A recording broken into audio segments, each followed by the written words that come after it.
2006. I am Jessica Clark. It is a pleasure to conduct this interview for the Dakota Memories Oral History Project in Tramping Lake, Saskatchewan. To start with, can you state your full name? Joseph George Kohlman. And where were you born? I was born in the farmhouse at home on the northwest quarter of 25, 35, 28 west of the 3rd, and that's near Cactus Lake. Okay. And when were you born? March 21st, 1938. Have you ever heard an interesting story about your birth?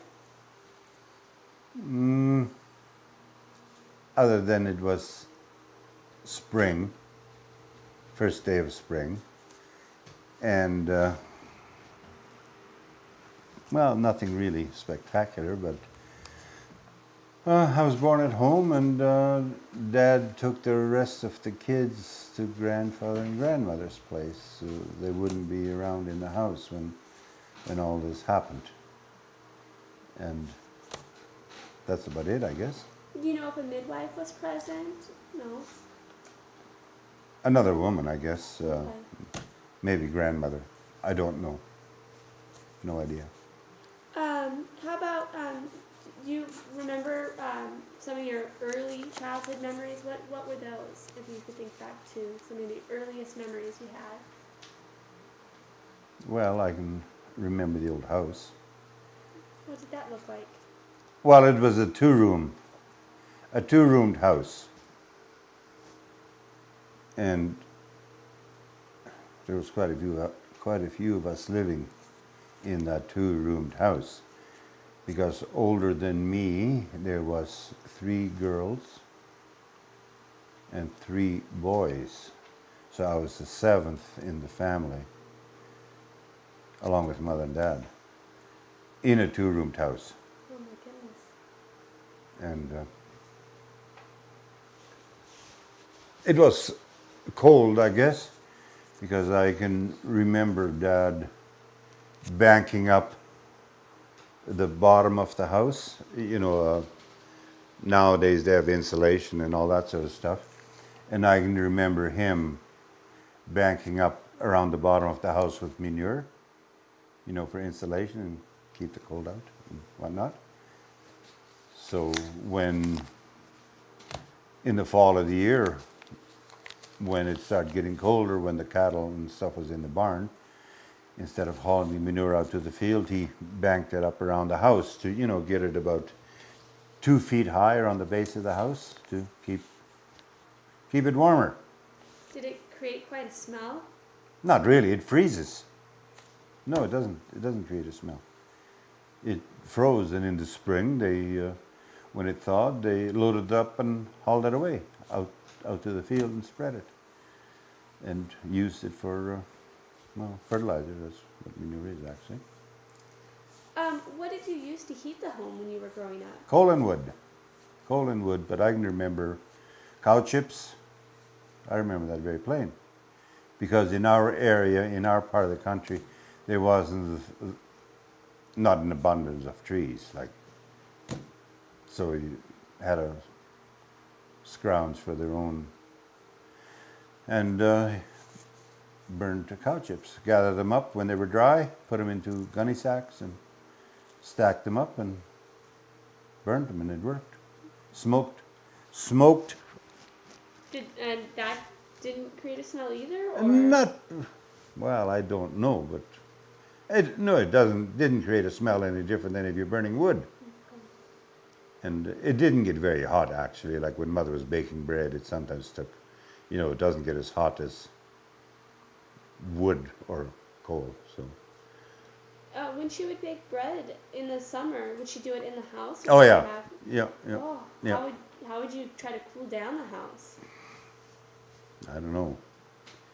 Open the windows and the flies would come in, I guess, and whatnot. It was, so actually that small house, it was demolished in 1944, and they built a new one, like with 4 bedrooms up and 1 down, so there was 5 bedrooms after that. And So how old were you when they built the new house?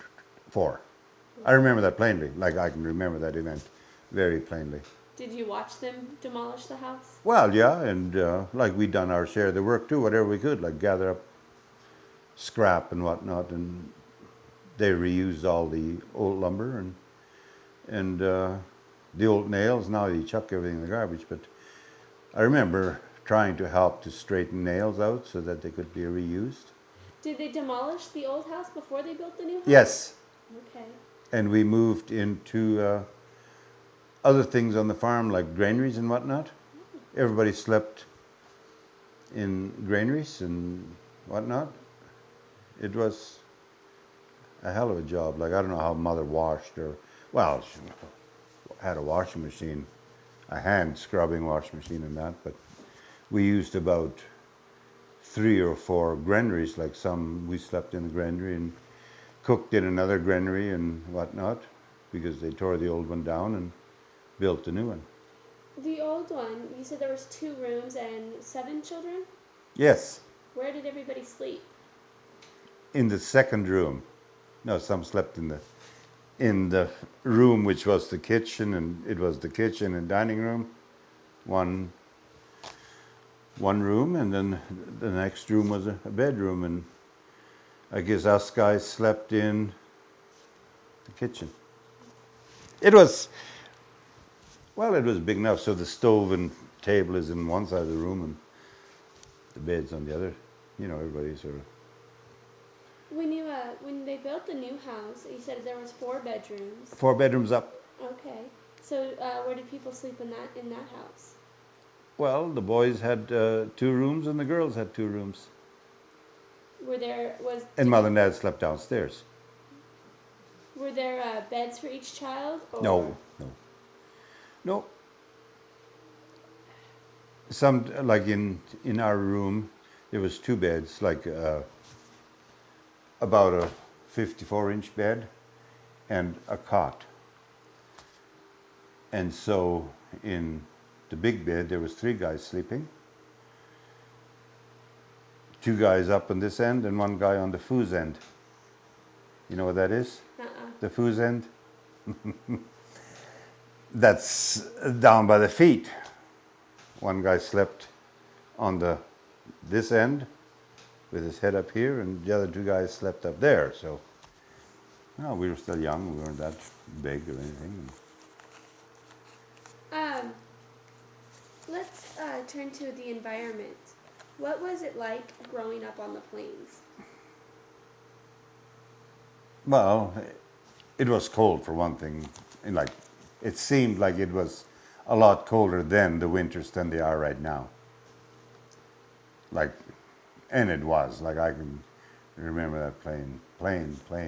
Like, we walked to school 1.5 miles. Like, we walked there and back. And it wasn't along a road. It was like kitty corner through the field. Like, our road or our school wasn't exactly, built along a busy road. It was sort of in the sticks, and our closest way to get there was to go kitty corner, cut across the field, and so you traipse through snow. So, like, it was horrible, actually. What type of clothes would you wear if it was so cold out on your way to school and everything?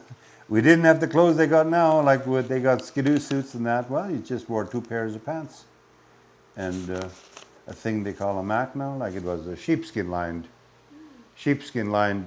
overcoat, a 3/4 length with a fur collar, or a parka. Mitts. It was the feet that was the bad thing, like didn't have good footwear. We had moccasins, leather, just plain leather moccasins. What if the weather was really bad? Would you still have to walk to school? Or? Well, if it was really, it had to be like really bad before we stayed at home, I guess. Okay. We struggled her out. Did you ever experience a blizzard? Yep, lots of them, yes. One particularly bad one, and that was on March the 11th. Pardon me, March the 16th. March the 16th. We didn't get home. Like we stayed overnight at school because the storm was too bad. Like we didn't dare venture out. Like spent the night at school. You remember what year that was? I don't know. Orville Sander was a teacher, so I would say it was in 1949. So what did you do when you stayed the night at school?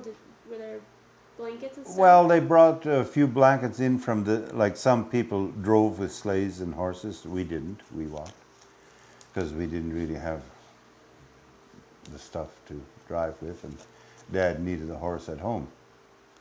And so we walked. But if it was like really bad, and then they would take us to school and drop us off and pick us up again with the sleigh. And some families came with a sleigh and horses to school, left the horses, there was a school barn. And they brought in the blankets that were there and slept on the floor and whatnot. And the teacher turned or put a row of desks. It was a one-room school. Put a row of desks up the middle, and the girls on one side, and the boys on the other side. There was none of this keeping warm stuff. So. Did this teacher stay over with you? Oh yeah, nobody left the school. No. Okay, so No. all the children stayed. Yeah. How many children attended your school? As high as 42. Oh my goodness. It was a one-room school. One-room school. What school did you attend? Do you remember the name of it? Berryville. Berryville? Berryville School, number 2946. You mentioned Orville? Was that Orville Sander. Sander? He was one of your teachers? Yes. What type of a teacher was he? Well, he was excellent. Because we were in a country school and we really didn't have qualified teachers, you might say, just anybody that would take it. Like now they've got to attend university and be qualified and certified. They didn't. At that time, if someone had their grade 12 and were interested in teaching, they got the job. And they called them a supervisor then. And the lessons were sent from the Department of Education. The courses were sent from Regina. And they went through the courses, and there was 20 lessons, I guess, and they came in packets of five lessons in a packet, and and the textbooks were there too, but they weren't really qualified teachers except Orville Sander, and he actually had gone to university, and he was a qualified teacher, and we had, in 1949 he was there, and that's when most kids learned to read better, and he had just a way of teaching things so that you actually could understand it. How long did he stay at your school? 2 years. Okay. Was it common for men to be teachers back then? I guess we probably had more men teachers than ladies, I would say. And did you have a high turnover rate of teachers? Yes, that seemed to be the problem. Like now, when a teacher gets a job, they sort of stay there. And because of the isolation where we were a long ways from anywhere actually. Where was the nearest town from where you? Well, the nearest small town was Cactus Lake, and that was 8 miles away. But there was no restaurant there. There was nothing. There was just a grocery store and a post office and a hardware store and elevators. There was nothing in the line of entertainment or anything. There was no restaurant, no theater, no. Where would you have to go for that? Well, that would either go to Luceland or Macklin, and that was in the neighborhood of 25 miles. And the roads were closed, like there was no vehicle traffic in the wintertime. The roads weren't there. So actually it was just horse and sleigh traffic, and they didn't go to Macklin unless they needed to go to the hospital. And there was a hospital there. But outside of that, you didn't go anywhere for a show or anything, because who wants to go 25 miles? No. So the turnover was high. Sometimes, well, our school never started like they do now, the end of August or beginning of September. Whenever a teacher was ready to come, sometimes it was October, sometimes middle of September. And we were always glad when, well, school, they haven't got a teacher yet, so school didn't start yet. And then many times it just stayed till Christmas and never came again after Christmas. So they had to find another teacher to take over from Christmas. And he usually stayed till the end of June. And that's when Orville Sander took over after Christmas, when someone didn't come back after Christmas. So Orville Sander, we happened to get him, and he was excellent. So how many grades did you complete in school? 9. 9. Did you complete those all at the one-room At school? Berryville, yes. Okay. So what grade levels could you go up to in that school? Actually, 8, up to grade 8. It was till up to grade 8 school. Okay. And if you wanted to take grade 9, you were sort of on your own. Like all the lessons came from Regina in this, they call it correspondence. Okay. The lessons came from Regina, and you were pretty much on your own, trying to figure anything out unless the teacher really was going to help you a little bit. That was at his option. Okay. And so I took my grade 9 there. So And I passed into grade 10, and that was quite enough for me. I was 14. So if you had wanted to go on to high school, where would you have had to have gone for high school? Well, generally they went to St. Thomas College at Battleford. Okay. Okay. Like any other high school, like in Macklin or Looseland, it wasn't a boarding school. Mm-hmm. So you would have had to drive there and drive home, and that wasn't feasible at all. The closest one was St. Thomas at Battleford, and that was run by the Oblates. And so I was supposed to go there actually. Dad had made all the arrangements. But usually when you went to St. Thomas, and then there was an inkling that you were going to be a priest. I was supposed to be a priest. That's what Dad had said. Mm-hmm. The Gipsta Father. So how did your life course change? Well, I just didn't go. I stayed at home. Okay. And my older brother was supposed to go to Battleford. He didn't go either. My oldest brother went to St. Thomas College at Battleford. He stuck it out 1 year, and he decided that's not for me, and so he stayed at home too. So if we wanted to get a better or a more education, you pretty well would have, the boys would have had to go to Battleford, and the girls went to Prelate, to the convent. Mm-hmm. It was a girls' school, and so anybody that went to the convent at Prelate, there was a real potential that they're going to be a nun. And so, well, a lot of them went to Prelate to school, the girls, and if they wanted to be a nun, they were a nun. If they didn't, they just went to grade 12 and got their education and done something else then. But they were actually a good school at Battleford. Like, it was pretty excellent, I guess. The quality was there. At your school, or going to school for 9 grades, was school then and education very important to your parents? Did they want their children? I would say so, yes. Yeah, like we, like Dad made damn sure we didn't lounge around at home or play hooky or anything.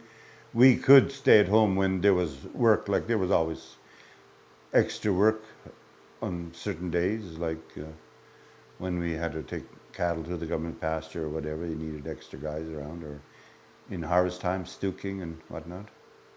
We stayed at home. But outside of that, you couldn't stay at home and do nothing. Like, when you started school, did you speak English? not good. Okay. Not good. It was German. Was it pretty hard adjusting to? Well, we just learned English. What was the population at the school as far as ethnicity? Was it mostly German Russian? Yes. Or, okay. Yeah. German Russian. Were there any Everybody. Everybody? Okay. How about religion-wise? Was it mostly Catholic or? I would say it was 90% Roman Catholic. Okay. And we had a family there, they were Lutheran. They were German as well, but they weren't German Russian, they were German. Oh, okay. They came right from Germany, Honeckers. They were German. So how did the different religions get along? I mean, the Lutheran children and the Catholic children, did they all get along? No, well? there was really no discrimination. No, I don't say so, no. Okay. Like in school, like I went to school during the war, eh? And if you were caught talking German at school, and if someone heard you and told the teacher about it, like you were in big trouble. Like that was a forbidden thing, German, that was out. And that really was, it devastated our culture, you might say. Like you weren't allowed to speak German at school, and then of course you spoke sort of more English at home as well and whatnot. But Did your parents speak English? oh yes, Okay. yeah. A dad, not well. He could speak everything English, but not the greatest. Dad could speak 4 languages. Really? Yes. What languages? Well, because he was born in Russia, he could speak Russian. They went to South America instead of coming to Canada as well. So he went to school in South America. He could speak Spanish because that's what they speak in Argentina. And then, of course, in school, Latin was one of the languages they taught, and it seems like it's coming back, Latin. So he knew Latin. He knew German, Russian, Latin, Spanish. Yeah, he could speak 4 languages fluent. English, is that 5? English, German, Russian, Spanish, Latin, 5. Okay. He went to school in Argentina. And then instead of, I don't know if I'm on the right subject or not. No, that's fine. That's fine, okay. It's fine. They went to South America for about the same reason as Mother's parents did. Mother's parents, their name was Siger. And of course, that time the communication wasn't as good as it is right now. You didn't just make a phone call and say, how goes it? And so they went to South America as well. The Kohlmans did. And then they were there for probably about 6 or 7 years. And things mustn't have been that good. And some people from there came to Canada, like the Sigers did. But the Kohlmans, like grandfather said, he was going to go back to his dad. Like, go back to the homeland instead of come to Canada. They didn't really get the news how things are back home, you know. So how do you know? Mm-hmm. So they took the boat back to Russia again. Probably in about 1910, they went back to Russia again, which is odd. You know, it's an odd story, and it gets interesting after this. So this is your my dad. Okay, so yeah. Your grandparents. Let's start from the beginning with this. Your grandparents' names are what on your Jacob. Jacob, and your grandmother? Christina. Christina. And when did they go to South America? What year? Well, I don't know the exact date, but I would say probably in 04. Okay. Or 05, because Dad went to school down there. Okay, and they already had your dad. Did they have any other children when they came At that time? Yeah.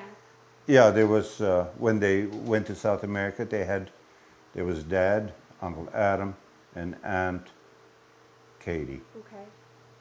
And then they went to South America. Went to South America. To Argentina. To Argentina. Okay.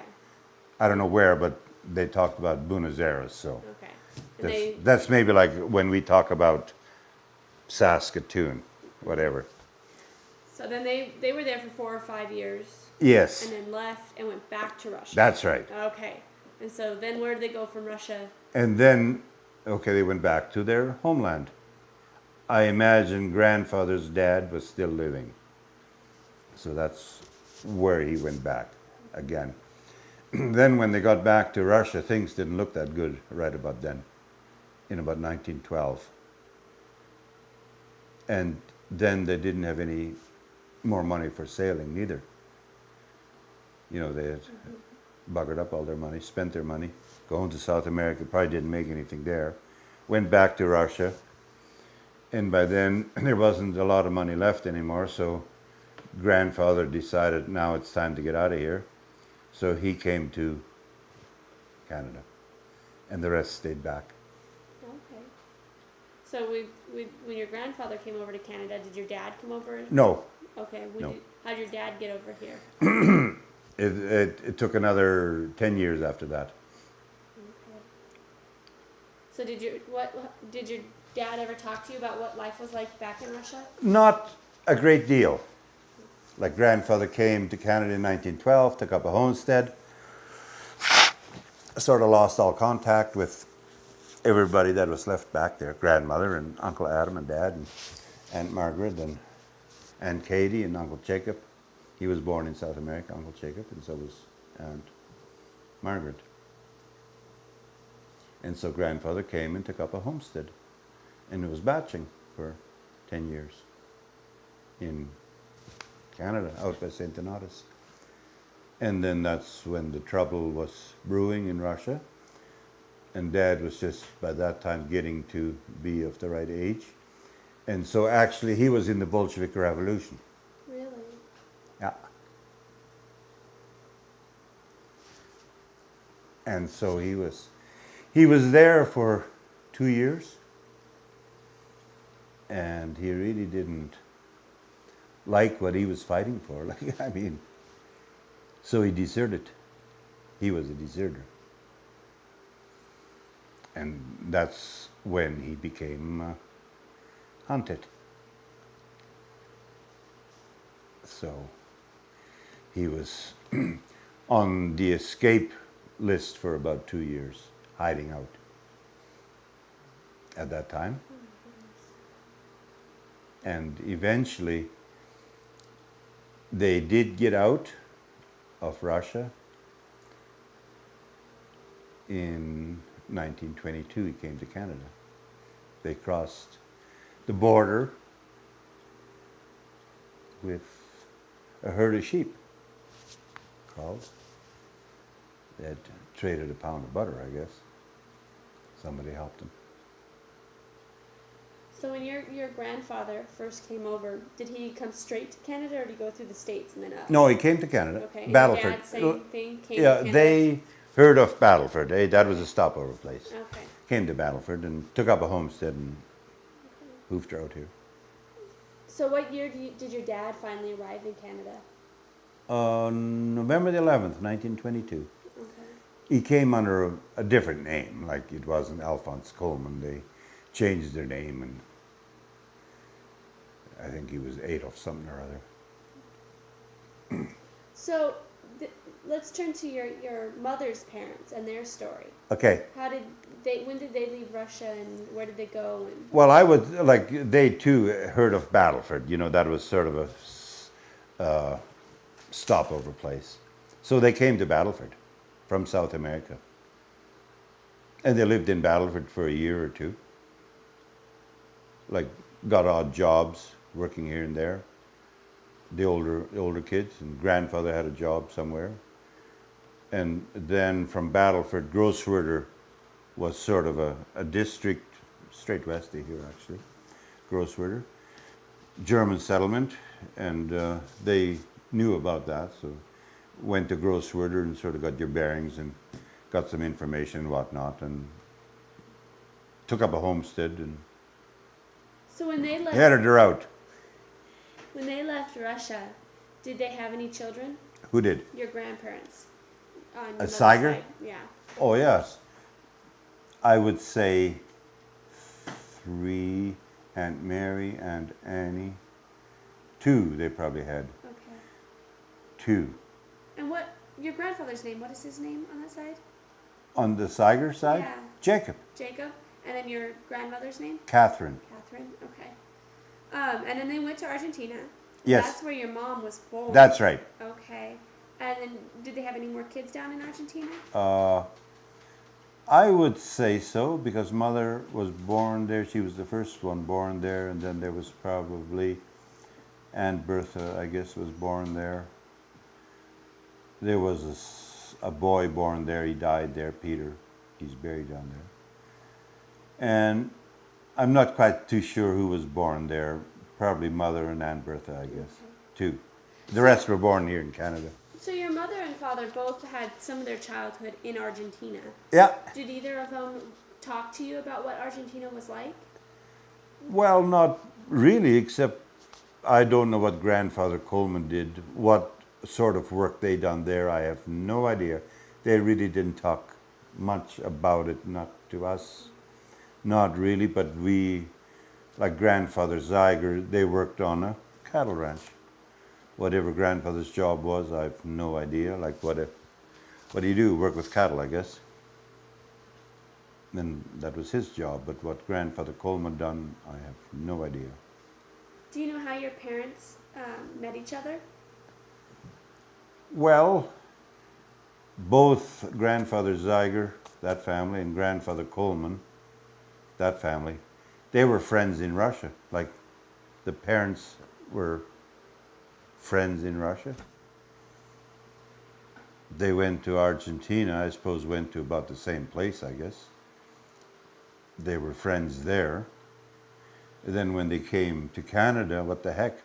The Seigers are here too? Oh yeah. Whatever. So do you remember your grandparents on your father's side? Did Oh, you get to know them? Oh yeah. What type of a person was your grandfather? My grandfather, I remember him. I don't exactly, like he wasn't really much of a guy for helping with the chores. My grandmother done the milking, grandmother done the chores, done the milking, done the gardening. Grandfather, all I remember of him, he was slow. He walked kind of slow, like he looked, I don't know, just walked slow. And as far as work, I suppose he done what he did around there, but they had hired help to do the work that, you know, field work and whatnot. But grandmother done the gardening and the milking and chickens and whatever else. I don't remember grandfather doing that at all. That wasn't a man's job to milk, or Dad never milked neither. Milk cows. That was a women's job. That's why they call them milkmaids, I guess. So did you have to milk the cows when you were a boy? Yeah, things changed, I guess. How far did your grandfather and grandmother Kohlman live from you when you were growing up? 4 miles. 4 miles. Yeah. So I remember, like we went to grandfather's lots. What would you do when you went over to your grandfather's house? Oh, go to the garden, had lots of fruit trees, pick berries, eat them. They had lots of fruit trees. And what do? Just sort of, well, hang around and do nothing or whatever. But I remember that playing, going to the garden all the time and picking the fruit like Saskatoons and currants and whatnot. And because we didn't have them at home in our garden. But grandmother did. They had sort of a head start on that. And grandmother had a green thumb and whatnot. Would you ever stay the night at your grandparents' house? No, I don't think so. Okay. No. Okay. Nope. What about your grandparents on your mother's side? Did you know them real well? Pretty much. Okay. Yeah, not as well as grandfather Kohlman because they lived a little bit further away, but I knew them well too. Okay. What type of people were they?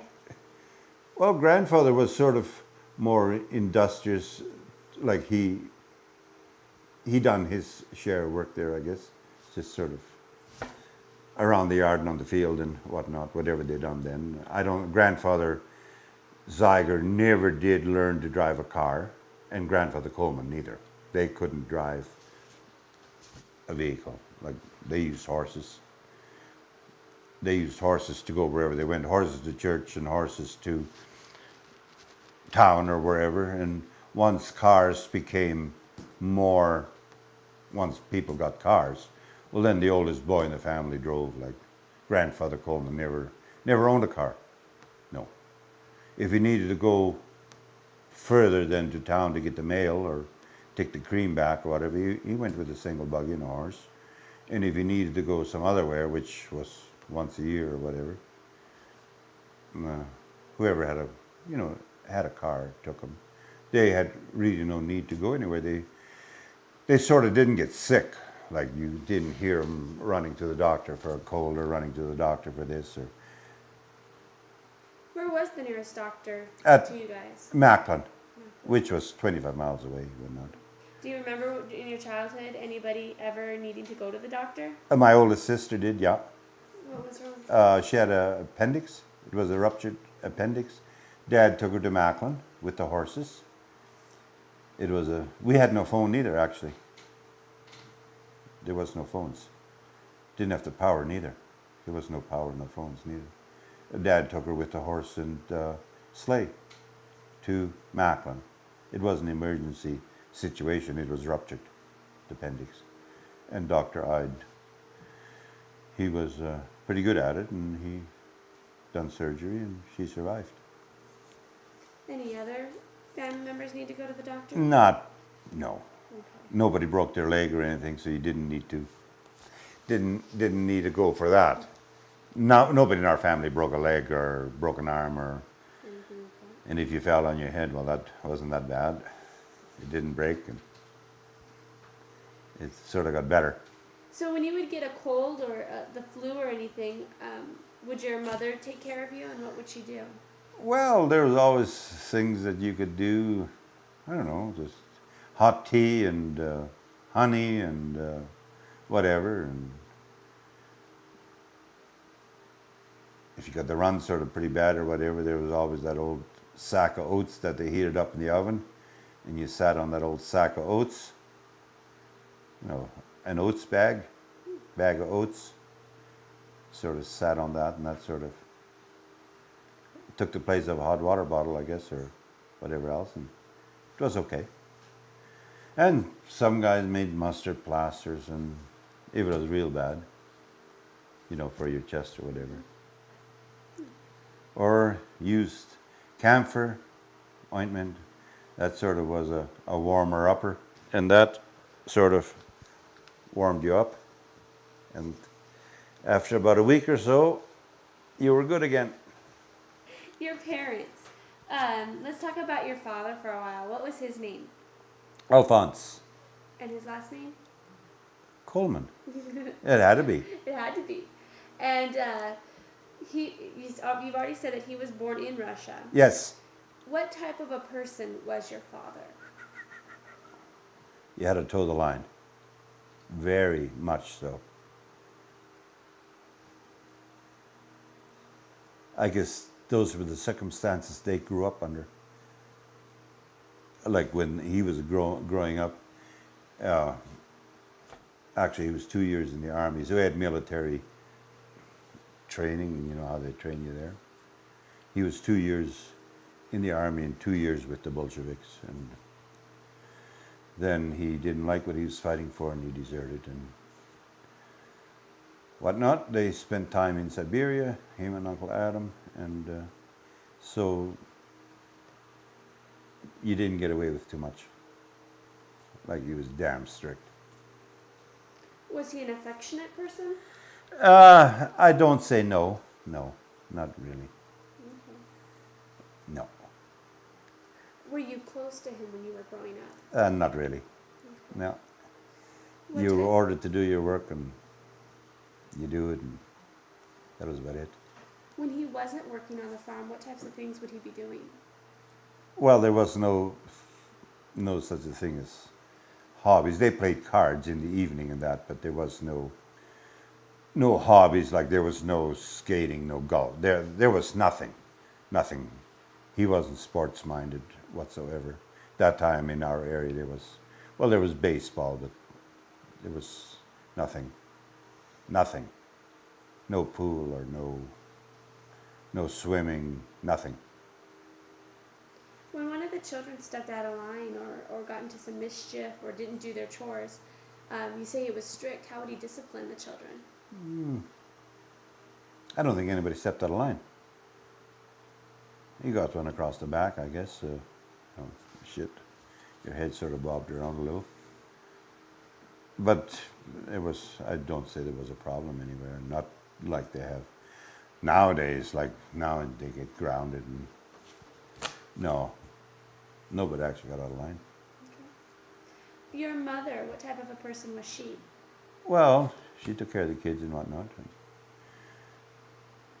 cooked the meals and done the washing, and sort of an easygoing person. If you needed a little something extra, for sure you didn't ask Dad for it. Ask Mother. Was she a good cook? Oh yeah, everybody was, yeah.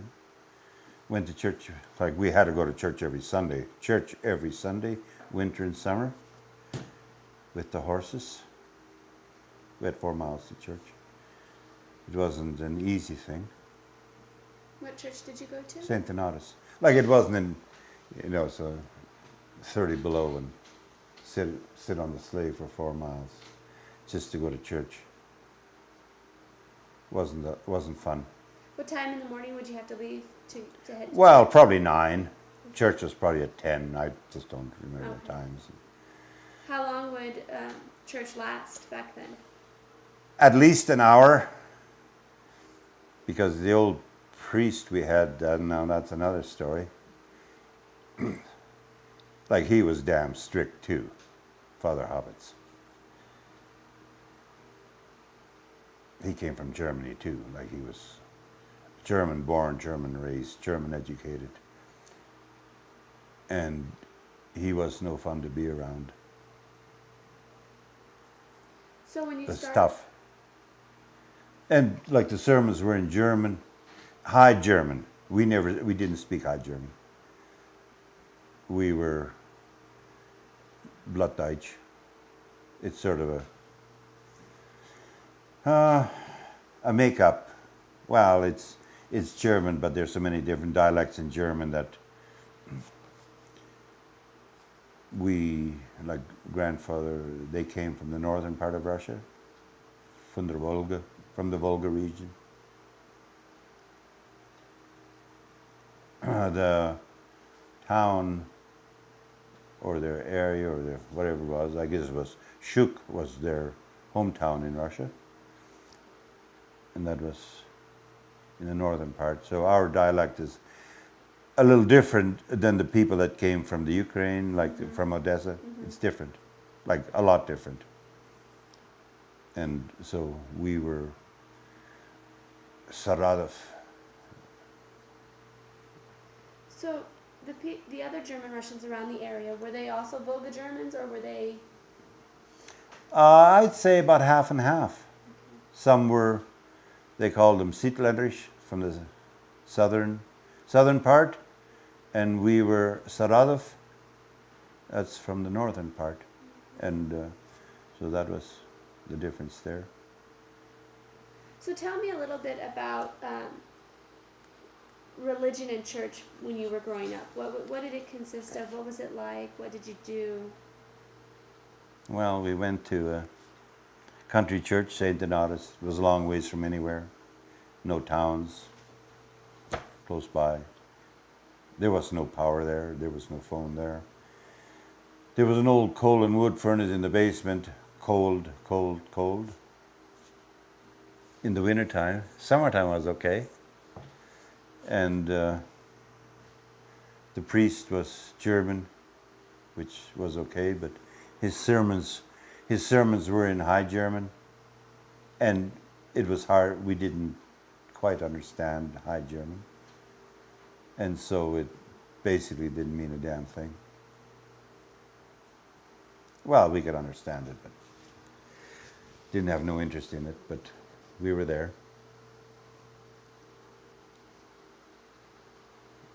And so that was the church end of it. It was every Sunday to church, except in the wintertime, because our church was a mission. There was no rectory there. The priest had to come from another parish. In the summertime, he drove with a car, came every Sunday. In the wintertime, we had Mass every second Sunday. Someone had to go with the horse and team, and pick them up and bring them to a farm. Our neighbors to the west, he spent the night there, Saturday night. And Sunday morning, they took him to church, and there was Mass around 10, and came home and had noodle soup, chicken noodle soup. Mother was always had chicken noodle soup on a Sunday. It was always good. And so that was it. And in the summertime, we went to catechism. It started already when the snow was gone. We had to go to catechism on Saturdays. And many times we had to walk, which was 4 miles. Take your lunch pail and walk home again. And then after school was out in June, end of June, and then catechism started for 2 weeks, every day. So either we'd catch a ride with somebody, or maybe Dad would take us to church. That's where catechism was held. Or we'd walk. It wasn't a pleasant experience. So how long at each day when you were doing catechism were you at? Well, I would say from 9 till 4. Okay. And that was with Father Hubbins again. So he was teaching religion in this High German. So catechism classes, what did they consist of? What would you have to learn about? Well, 10 Commandments and, that sort of stuff. And he was a tough guy, the priest. I remember him playing. He usually wore this satin shirt with black pants, these black shoes. He was gray and he was a mean-looking guy. And he always had the strap ready. If you got out of line, you got it. I never got it. But a few guys did. Was that common form of discipline back then? Oh, yeah. Even in school? Yeah, I never got the strap in school neither. Okay. Some guys did. Like it was common. Shit, the strap was there, and whoever needed it got it. How old were you when you went through catechism classes? Well, the same as school age. Okay. Started at 5 or 6 and went till you were 14 or 15. Like that was, whoa. So it was an every year? Every year occurrence. Okay. And when somebody stepped out of line, and it was just a simple thing sometimes. In church, we didn't have pews. They couldn't afford pews at the time. There was just benches, just a bench that you sit on. And so that's what we had in church. And when somebody stepped out of line and got the strap, the priest would say, "Iva di punk." So you had to get over the bench. That's what that means, "Iva di punk." Your legs were on one side, you sort of knelt there, and the rest, your head went over the head, over the bench. You put your head between his legs and held you tight. And then you got it on the ass. Some guys got it. What types of things would you get the strap for doing? Well, one guy I remember, like there was a well there at church, and that, you know, hot like it is in July, like it is right now. And so the guy pulled up a pail of water and drank out of the pail. You know, you pull the pail up with a rope, a pulley, and he drank out of the pail. That the priest seen it or somebody told on him, and the priest said, you know, do rinsvig, and he got it. You know, cattle drink out of a pail. People don't, so do rinsvig, and throw him sugar. And once he broke a window at church, he got it for that. Same guy. What else did they get it for? Well, Conrad Hefner got it lots for whatever, fooling around. So with the broken window, would that be something that his parents would have to help pay for? Oh, I have no idea. I have no idea. He just Seems broke. like it would be double punishment for him. Probably. he broke a window. Who paid for it or who fixed it, I don't know. But I know he got it. So that was the catechism end of it. And that stayed the same until the priest was there for a long time. He was probably there for, I don't know, he was there before I was born, I guess. And he stayed there until the mid-40s probably. So he was probably there for 20 years. Okay. And then when he got moved some other place, and then we had nuns teaching catechism. And that was, you know, a little more pleasant experience. It was a different ball game. And so, well, we went to catechism until we were about 13 or 14. And, well, 14 for sure. And then that was the end of that. That was the end of that. And then, so that was part of the growing up. So Wasn't pleasant. you mentioned Mass and starting in the morning. When you were a child, what did Mass usually consist of? What would they do? Mass? Yeah. Same as right now. Okay. Only it was in Latin, Okay. and it hasn't changed now. Now it's in English. It was Latin. The choir sang and whatever. The sermon was in German. And that was about it. How old were you? Do you know when the sermon started to switch from German to English? Well, probably 15 or so.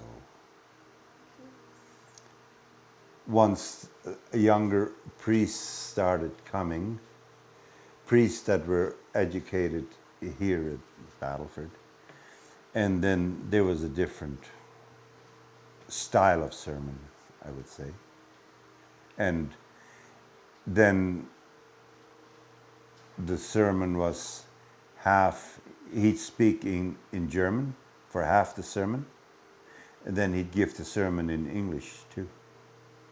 You know, he'd switch. What was the congregation's reaction to that change? Were they accepting? Or? Oh yeah, of course, yeah, because the older people were German and we could understand German, but they could also understand English and we could understand English, and that transition was taking place. It wasn't just everybody German, because English was in school, and so that was that. And they sang German hymns and whatnot. So at the church, was it largely a German-Russian community Yes. as well? Okay. Yes, I would say 99.9%. What about restrictions? Were there any restrictions, things that you couldn't do when you were growing up because of your religion? Well, there was always this thing of fasting, no meat on Fridays, but that was common. That was common to our religion. Mm-hmm. No meat on Fridays.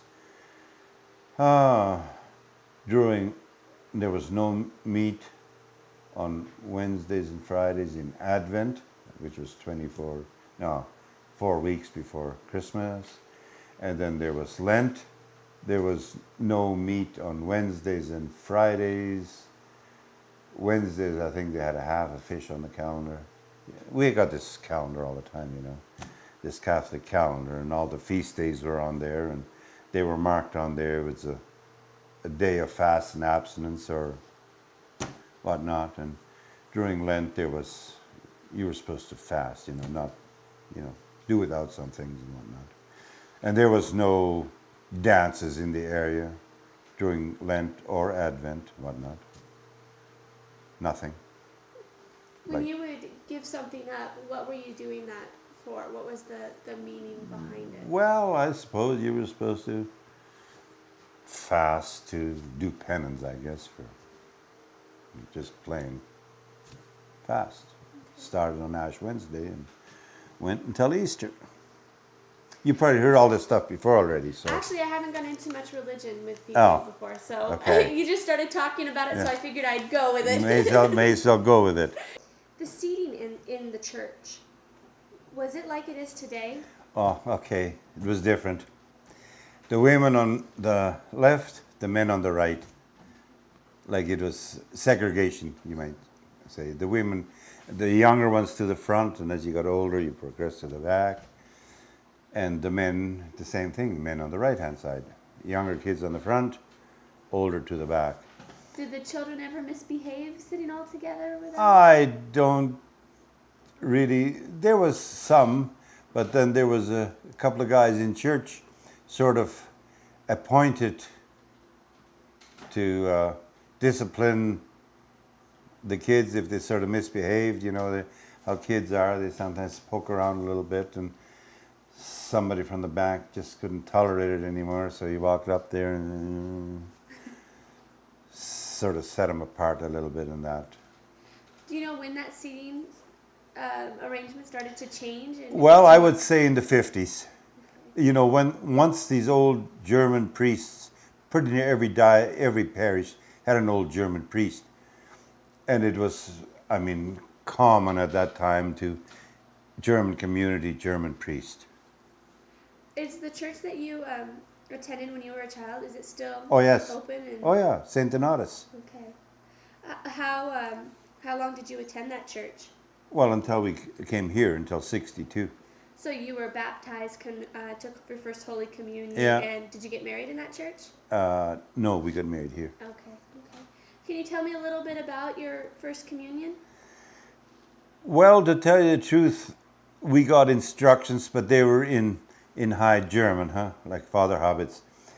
And to my recollection, we went through the procedure, but we really, in my own mind, didn't know why we were doing it or whatever, because we were taught in High German, and, well, when you were about 8 years old, you were old enough, and you went through that procedure. I remember the priest writing our names down in a little red book that we were going to do First Communion, and they'd pick a day, whenever it was, probably in May sometime.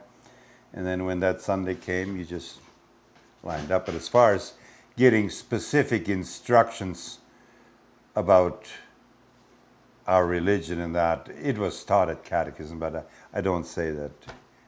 We really only started learning about it when the nuns came. There was a different atmosphere. With Father Hobbits, no.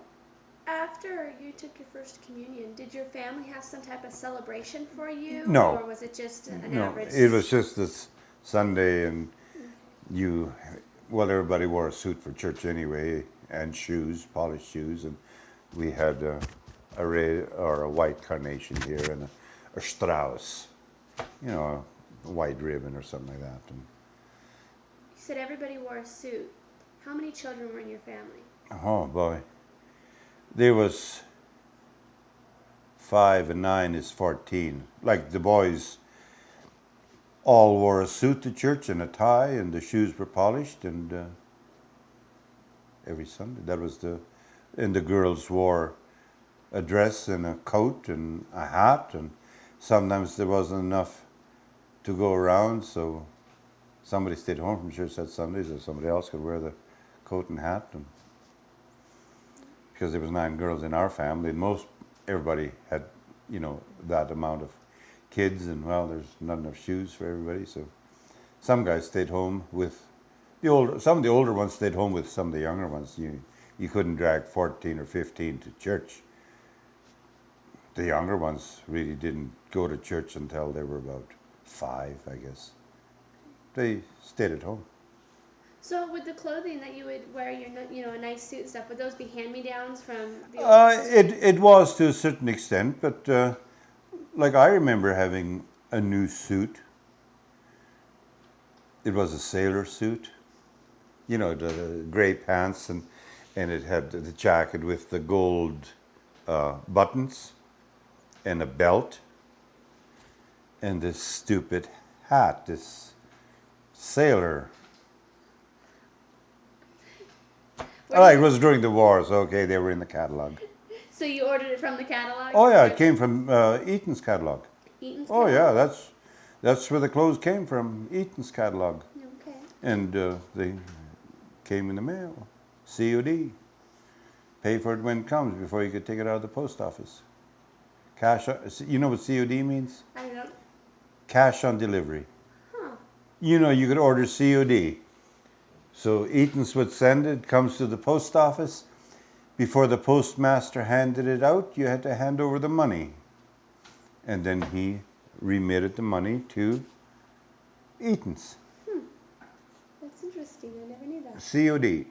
Everybody got their stuff COD, cash on delivery. With religion, what type of religious activities did you participate in besides catechism classes and? Oh boy, it was rosary every night at home. Before I went to bed, everybody had to kneel down. Dad led the rosary every night, or mothers on us did too. Just sort of when it started getting dark. Cumrai, Mr. Rosa Gran Speda. It was common. Everybody did. Everybody had to say their morning prayers and everybody had to say their night prayers. And before meals. Do you remember any of those prayers? Well, yeah. You want to share one with us today? Well, I don't. It was just a plain, ordinary Our Father and Hail Mary and the Apostles' Creed, those kind of prayers you had to learn. Like, it was prayed in German. Der Vater unser. You mentioned having to pray before you ate. With 14 children and 2 parents, that would be a total of 16. Did you all eat together at one table? Yeah. Kind of squeezed in. Had a big table, and it was against the wall, and there was a bench at the back, and that's where about 4 guys sat on the bench, and then there was a table around, and then the kids had a small table, like a child's table, a low table with about 3 or 4 small chairs, kids' chairs, and that's where the youngest ones ate, on that small table, and that's where they played on too. Like it was their play table. It was Botten. I remember that. Very, very plain. So at dinner time, was it quiet time, or was it you could converse? Oh yeah, like there was no such a thing as a quiet time. Okay. No. Would it be something that you had to finish your meal on your plate before you could be excused? No, there was no. We didn't say please and thank you, nor excuse me. As far as manners goes, you just give me the potatoes and give me the meat, and you didn't say thank you. Or, like, it wasn't common. It wasn't a common practice. It wasn't common in our house, and I don't think it was common in anybody's house that we knew of. Like if we were some other where for visiting or whatever, I don't remember everybody saying, pass the potatoes, please. Just gimme.